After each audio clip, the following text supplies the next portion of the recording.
Good morning students. आज मैं आप लोगों को आपका त्रयोदश पाठ पढ़ाने जा रही हूँ, जिसमें है नंदी वरम प्रदानम, अर्थात नंदी का वर। ठीक है, नंदी किसको बोलते हैं? गाय को बोलते हैं। तो इसमें नंदी का वरदान के बारे में ये चैप्टर है, गाय का वरदान के बारे में। तो आप लोग उसको ध्यान से देखेंगे और सुनेंगे। वैश्वतः मनो अन्वये प्रस्तुतः राजा दिलीप उर्वीम एक पुरी मिव ससा, अर्थात कि वैश्वत मनो कुल के वंश के एक राजा थे, राजा उत्पन्न हुए थे जिनका नाम था दिलीप। क्या नाम था? दिलीप। ठीक है, वह इस पृथ्वी पर एक नगरी में निवास करते थे। सुदक्षिणा नाम तस्य पत्नी आसीत, और उनकी पत्नी का नाम क्या था? सुदक्षिणा था। तो दंपति पुत्र कामनाय गुरु वशिष्ठस्य आश्रमम गच्छताम, वो दोनों पुत्र की कामना, पुत्र प्राप्ति की कामना लेकर गुरु वशिष्ठ के आश्रम जाते हैं। राजा रागी च अरुंधत्या अन्वांशितम तपोनिधम वशिष्ठम दृष्ट्वा तयो पादान जगृहीत्वा,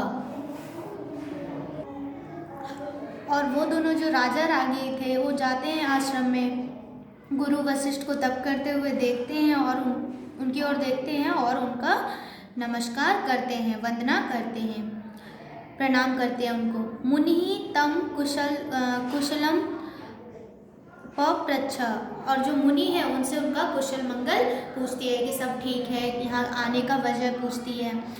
राज्ञा भगवन मम संतति नास्ति, जो राज्ञा होती है यानी कि रानी होती है, वो बोलती है भगवान मेरी कोई संतान नहीं है। इति विज्ञापितः मुनि त्वं सौरभेयं नंदिनीम आराध्य, तो फिर जो मुनि है, तो जो वशिष्ठ जी है उनसे कहते हैं कि ये मेरी गाय है जिसका नाम क्या था? नंदिनी।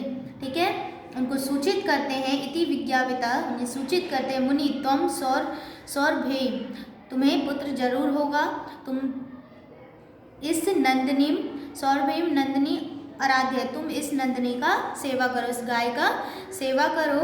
इति अवदत, और यह कह देते हैं। राजा तथा इति स्वीकृति, राजा इसे स्वीकार करते हैं। मुनि अवदत, फिर मुनि कहते हैं राजन त्वम आत्मनः सिद्धिमम अदूरवर्ती निम विज्ञान इति, मुनि कहते हैं राजन तुम आत्मा सिद्धिम, तुम्हारी जो आत्मा है, तुम्हारे मन में जो है वो तुमसे ज़्यादा दूर नहीं है, यानी कि तुम्हें जो चाहिए वो तुम्हें जल्दी ही प्राप्त होगा। अतः प्रभाते प्रजनाम अधिप धेनु वनया मुमुच, अगले ही दिन प्रातः धेनु को वन में जाने के लिए छोड़ दिया राजा दिलीप ने, और सह सम्राट बने तस्य समाधन तत्पर अभूत, और उसके जो आराधना होते हैं उसके लिए तत्पर हुए, नंदिनी की आराधना के लिए तत्पर हुए। वे जहाँ जाते थे नंदिनी के पीछे, जहाँ जहाँ नंदिनी जाते थे उसके पीछे पीछे जाते थे और उसकी पूर्ण आराधना की। भूपति ताम छाये अवगच्छत, भूपति एक दिन छाया में जाके बैठ गए। दीनांते धेनु नीलाय गंतुम प्रचक्र में, तो जैसे उनकी आराधना में, नंदिनी की आराधना में तत्पर हुए और नंदिनी जहाँ जहाँ जाती थी उनके पीछे पीछे वे चलते थे। दीनांते धेनु नीलाय गंतुम प्रचक्रेन, एक दिन शाम हो गया था, शाम के समय, संध्या के समय जो धेनु है उसको वो प्रचक्रण करते दिलीप की संध्या हो गई, घर चलने के लिए कहते हैं। वनांत आवर्त मानम धेनो अनुयायनम दिलीपम सुदक्षिणा लोचनाभ्याम पपो, और जब धेनु और दिलीप घर वापस आते हैं तो दोनों नयन से जो सुदक्षिणा है उनका इंतजार करती है, और जैसे ही वो आते हैं तो उनकी सींगों की पूजा करते हैं। स तप धेनुम च प्रणमम्य अस्य श्रृंगार्तम आचरण, दो सींगों के बीच में जो यानी कि जो मध्य भाग होता है उसकी पूजा की सुदक्षिणा ने। इत्थम महिष्या समम सन्तानार्थं व्रतं धारयत्। दिलीपस्य 21 दिनानि व्यतेषु अन्धेत्यु आत्मानुचरस्य भावं जिज्ञासमाना नंदिनी गौरी गुरोः ग्राहम् आविवेक। इत्थम महिष्य समम, यानी कि इसी संतान की प्राप्ति में काफ़ी दिन बीतते गए। दिलीप से यानी कि 21 दिन बीत गए।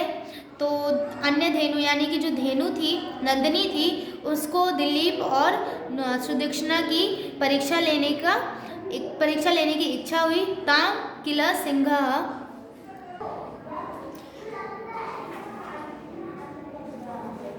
नंदिनी को जब अपने सेवक की परीक्षा लेने की इच्छा हुई, तब वो एक दिन हिमालय के गुफा में घुस जाती है। राजा केसरी पम दर्शनम, और राजा उसको ढूंढते रहते हैं। ततः मृगर्दस्य वधाय निरुपति निसंगडात सरम उद्धर्तुम एच्छत्। और वह जो सिंह है, तस्य तु वानमेतर करह साय।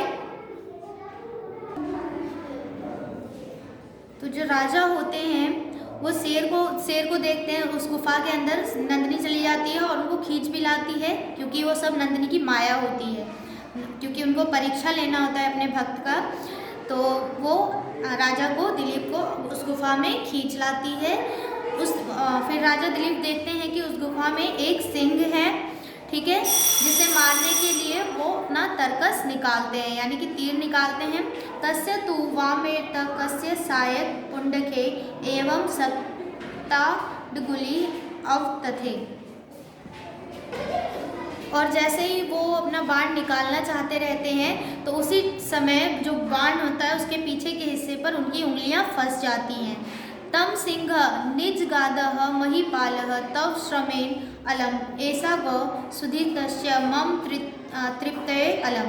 तो ये जो राजा दिलीप जी हैं, वो कहते हैं कि हे पशुराज, तुम इस गाय को मत मारो, नंदिनी को मत मारो, तुम मुझे ही अपना भोजन बना लो, मैं तुम्हारे मन को तृप्त करूँगा।